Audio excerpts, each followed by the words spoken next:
नमस्कार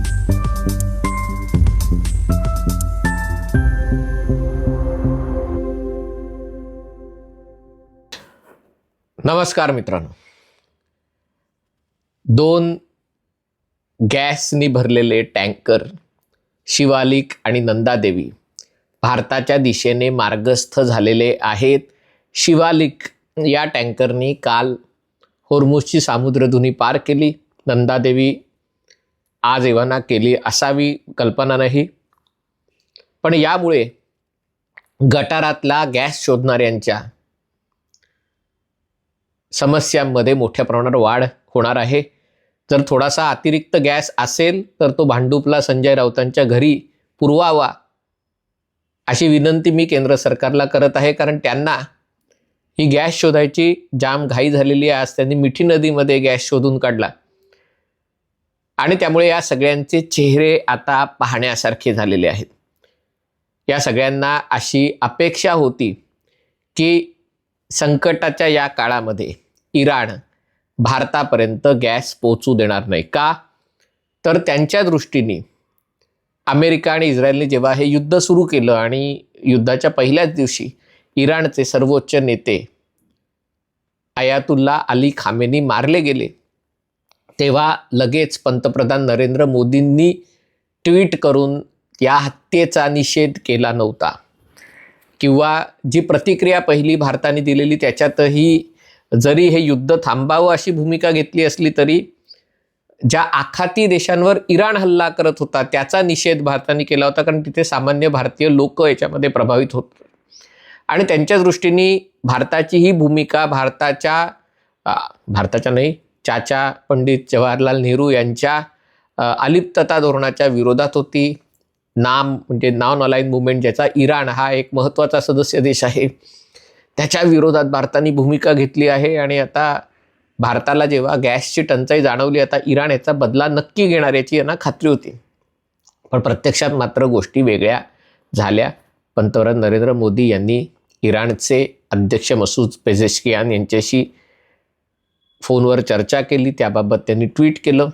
मधल्या काळात भारताचे परराष्ट्र व्यवहार मंत्री डॉक्टर जयशंकर यांची इराणच्या परराष्ट्र मंत्र्यांशी चर्चा झाली. आज इंडिया टुडेच्या कॉन्क्लेव्हमध्ये इराणच्या ॲम्बेसेडरनी, राजदूतांनी याच्याबद्दल मुलाखत दिली आणि या मुलाखतीत ते म्हणले की भारतीय लोकांचं दुःख हे आमचं देखील दुःख आहे. म्हणजे मला इराणी लोकांची ही गोष्ट आवडते की ते अतिशय सोफिस्टिकेटेड असतात, बोलण्यात अतिशय चतुर लोक असतात. म्हणजे हे संकट निर्माण कोणामुळे झालं ते इराणमुळे झालं आहे. कारण इराणनी होर्मुझची सामुद्रधुनी बंद करून टाकलेली आहे. पण इराणचे राजदूत अशा प्रकारे म्हणले की भारतीयांना जे दुःख होतं आहे ते आम्ही महसूस करतोय, ते आम्हाला जाणवतं आहे आणि त्यामुळे भारतीयांच्या मदतीसाठी काही करायला, म्हणजे मी फोनवर बोललो, हे झालं आणि आता हे सगळं गॅस भारताकडे रवाना होतं.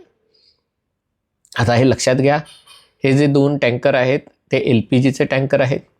80,000 मेट्रिक टन LPG त्याच्यामध्ये आहे आणि त्यामुळे पुढचे काही दिवस तरी, अर्थात ज्यांना टंचाई निर्माण करायची ते टंचाई करणारच, अफवा पसरवायच्या ते अफवा पसरवणारच. पण हे झालं कसं हे समजून घेणं आवश्यक आहे. कारण आंतरराष्ट्रीय राजकारणात तुमच्याकडे जशी ताकद असणं आवश्यक आहे तसंच ताकदीबरोबर, ज्याला लेव्हरेज असं म्हणतात, म्हणजे तुम्हाला तुमच्या दबावाला जग घाबरलं पाहिजे, त्याचा विचार केला पाहिजे. आणि भारत आत्ता ज्याला मिडल पॉवर आहे, म्हणजे भारत सुपर पॉवर नाही आहे, अजून एवढ्यात होणार नाही, बरीच वर्ष लागेल.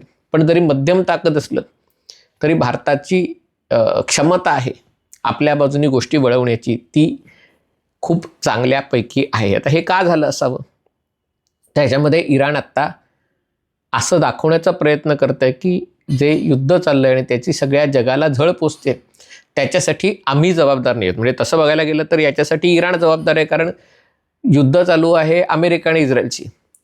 इराण हल्ला करत आहे आखाती देशांवर, लक्ष करत आहे जागतिक अर्थव्यवस्थेला आणि वर असं दाखवायचा प्रयत्न करते की बघा आमच्यावर हल्ला केला गेला, आमच्याकडे काही इलाज नाही आहे आणि त्यामुळे जर तुम्हाला दुःख होत असेल, तुम्हाला जर त्रास सहन करावा लागेल असेल तर त्याच्यासाठी आम्ही जबाबदार नाही, त्याच्यासाठी अमेरिका आणि इस्रायल जबाबदार आहे. आणि असं करताना आम्ही खास तुमच्यासाठी काही गिफ्ट पण देत आहोत, काही सवलतही देत आहोत, असं दाखवण्याचा ते प्रयत्न करत आहेत. आता नवीन इराणकडनं 2-3 गोष्टी त्यांच्याकडनं हवेत गॅसचे फुगे सोडण्यात आलेले आहेत. कारण वाटाघाटी प्रत्यक्ष सुरू झालेले नाहीत. तुम्ही एक फिलर्स देता, एक दाखवता की आमची तयारी आहे. कोणत्या गोष्टी आहेत? 2 गोष्टी. त्याच्यामध्ये इराण असं दाखवण्याचा प्रयत्न करते की जे गॅस टँकर कुठल्याही देशाला गॅस विकत घ्यायचा असेल कतारकडनं किंवा UAE कडनं, तर त्यांनी त्याचे पैसे अमेरिकेच्या डॉलरमध्ये न भरता चीनच्या रेनमिनबीमध्ये, युआनमध्ये हे पैसे भरावेत. आणि जर असे व्यवहार झाल्याचं आम्हाला दाखवलं तर आम्ही तो टँकर जाऊन देऊ. एका प्रकारे ते अमेरिकेच्या डॉलरला आव्हान द्यायचा प्रयत्न करत आहेत.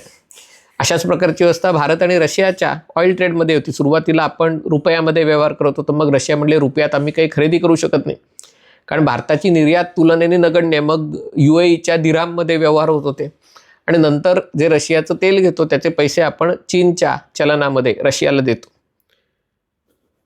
ही गोष्ट आहे आणि कदाचित तशीच काहीतरी गोष्ट आपण इराणबाबतही केली असेल. त्या पडद्यामागे काय झालं? तो गॅस टँकर एक सद्भावना म्हणून सोडून दिला का? त्याच्या बदल्यात काही देवाणघेवाण झाली का? भारताने इराणला मदत केली? कल्पना नाही. त्याच्या आधी काय झालं तर हे लक्षात घ्या.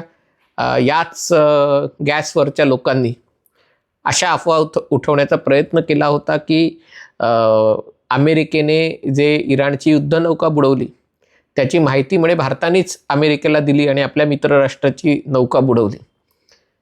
आज इराणच्या राजदूतांनी TV वर ऑन रेकॉर्ड सांगितलं की भारताने त्यांना जागा दिली होती. दुसऱ्या एका देशाने म्हणजे बहुतेक श्रीलंकेचा तो गोष्ट असं, श्रीलंकेने त्यांना जागा देतो असं सांगून वाटाघाटीमध्ये अडकून ठेवलं आणि त्याचा फायदा घेत अमेरिकेने ती युद्धनौका बुडवली, ज्याच्यामध्ये भारताचा मोदी सरकारचा काही संबंध नव्हता. पण ज्यांना अजेंडा चालवायचा आहे त्यांना अशा प्रकारचा अजेंडा चालवण्याची याच्यातनं संधी मिळाली, ती स्वतः इराणच्या राजदूतांनी दूर केली. तिसरी गोष्ट, यावर्षी भारताकडे ब्रिक्स गटाचं अध्यक्षपद आहे. ब्रिक्स गट किती महत्त्वाचा आहे किती नाही आहे याच्याबद्दल वादविवाद होऊ शकतात, पण भारताकडे ब्रिक्स गटाचं यावर्षीचं अध्यक्षपद आहे. ब्रिक्स परिषद भारतात होणार आहे. इराणला त्याच्यामध्ये प्रवेश दिलेला आहे. इराणची इच्छा आहे की जर राजवट टिकली तर आपल्याला नुसतं त्यांना एक राहायचं नाही आहे, तर त्यांना जागतिक व्यासपीठावर मानाचं स्थानही हवं आहे आणि ते त्यांना ब्रिक्स परिषदेत मिळू शकतं. त्याच्यासाठी भारत त्यांच्यासाठी महत्त्वाचं आहे. एक गोष्ट त्यांना ही जाणवते की भारतातलं पब्लिक ओपिनियन जर इराणच्या बाजूने असेल तर त्याचा फायदा आंतरराष्ट्रीय स्तरावर इराणला होऊ शकतो. आणि या गोष्टींचा विचार करून त्यांनी ते जे 2 टँकर आहेत ते सोडलेले आहेत. 2 टँकर सोडले म्हणजे भविष्यात हवे तेवढे टँकर येतील का? आत्ता तरी उत्तर नाही असं आहे. पण वाटाघाटी सुरू आहेत आणि भारत आजचं जे टेन्शन होतं ते परवापर्यंत आता पुढे ढकललेलं आहे. आता परवा काय करायचं त्याचा विचार करता येईल, तोपर्यंत परिस्थिती बदलेल. पण या सगळ्यामध्ये एक गोष्ट दिसून आली की भारताने आपली परराष्ट्र धोरणाची भूमिका आहे ती अतिशय टॅक्टफुली, म्हणजे अडीअडचणीच्या आहेत. असं नाही की आपल्याला कुठल्या रस्त्याने गाडी चालवायची, कितीच्या स्पीडनी चालवायचे, कोण आपल्या डावीकडे पाहिजे, कोण, हा चॉईस तुमच्याकडे नाही आहे. त्या परिस्थितीत तुम्ही गल्लीबोळातनं, गर्दीतून, नो एंट्रीतनं गाड्या येत असताना तुम्ही तुमची गाडी कशी चालवता हे महत्त्वाचं आहे. आणि ते करण्यासाठी जे कौशल्य आवश्यक आहे ते भारताकडे आहे. त्यामुळे जरी वाटत असलं की आपली गाडी आता ठोकणार, आपली गाडी ठोकणार, आपली गाडी थांबणार, भारताची गाडी पुढे चालू राहिलेली आहे. आता पुढे काय होणार ते कळेलच, कारण आज, आणि मी याच्यावर व्हिडिओ केलेला आहे की अमेरिकेने इराणचं खार्ग हे जे बेट होतं जिथे त्यांचं सगळं ऑइल फिलिंग स्टेशन होतं, 90% इराणचं तेल आणि गॅस तिकडनं निर्यात होतो, ते उडवून देण्याची धमकी, त्याच्यावरचं लष्करी तळ उद्ध्वस्त केले. आणि जर इराणनी हुर्मुझची सामुद्रधुनी उघडली नाही तर त्याच्यावरही बॉम्बफेक करण्याचे, आणि इराणचे, मी त्याच्यात म्हटलं होतं, खायचे दात, जे इराण सुळे दाखवत होते ते सुळे असेच जर तुम्ही दाखवत राहिलात तुमचे दातही तोडू, अशी धमकी अमेरिकेने दिलेली. आता इराण त्याच्यावर काय करतं हे देखील बघणं महत्त्वाचं आहे. जागतिक तेलाच्या किमतींच्या बाबतीत काय होतं तेही बघणं महत्त्वाचं आहे. आणि अशा परिस्थितीत आपल्याला मार्ग काढायचा आहे.